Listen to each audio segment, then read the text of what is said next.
Welcome to our 129th day on the trail. We have two readings for today, from Deuteronomy chapter 1 verses 1 through 45 and 1 Maccabees chapter 6 verses 18 through 47. Today, we begin the fifth and final book of the Torah, Deuteronomy. The name is based on the Greek word Deuteronomion, meaning second law. Deuteronomy identifies itself as a record of the instructions given to Moses during Israel's 40-year sojourn in the wilderness.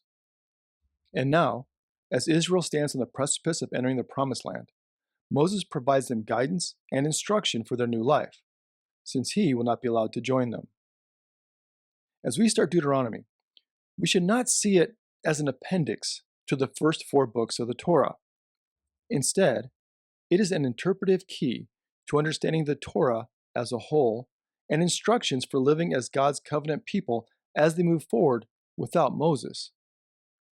Also, Deuteronomy informs and provides a framework for the books contained in the next section of the Hebrew Bible, the prophets, or Nevi'im.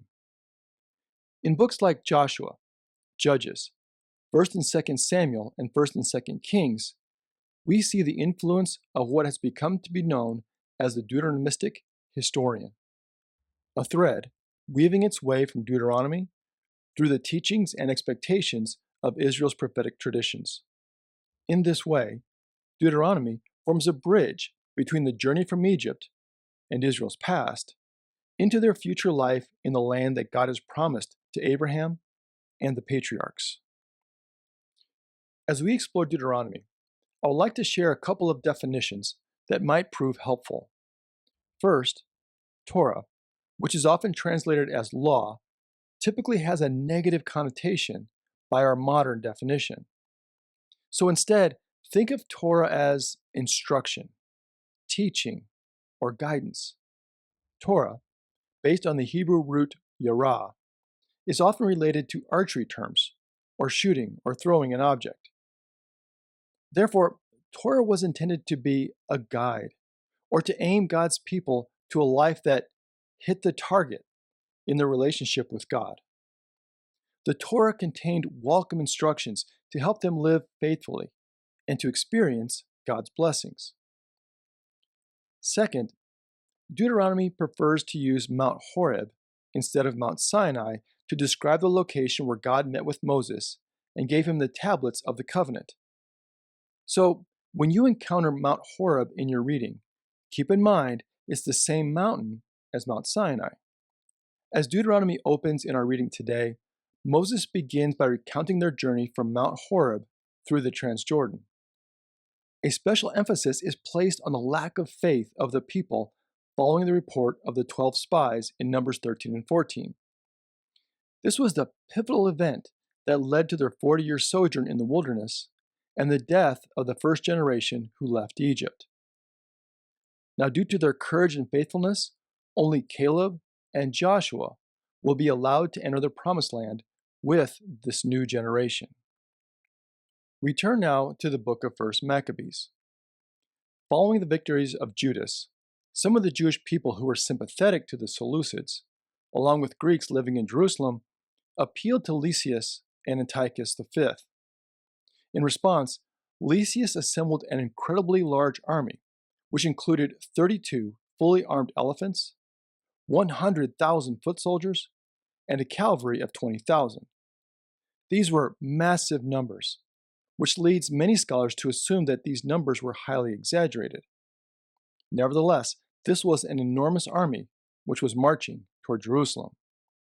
Now, if you have read Tolkien's Lord of the Rings trilogy, you may find the following description of Lysias' army provided in 1 Maccabees 6 somewhat familiar. There it says, "They distributed the animals among the phalanxes. With each elephant they stationed 1,000 men armed with coats of mail, and with brass helmets on their heads, and 500 picked horsemen were assigned to each beast. These took their position beforehand. Wherever the animal was, wherever it went, they went with it. They never left it. On the elephants were wooden towers, strong and covered. They were fastened on each animal by special harness, and on each were 4 armed men who fought from there, and also its Indian driver. The rest of the cavalry were stationed on either side, on the 2 flanks of the army, to harass the enemy while being themselves protected by the phalanxes. When the sun shone on the shields of gold and brass, the hills were ablaze with them and gleamed like flaming torches.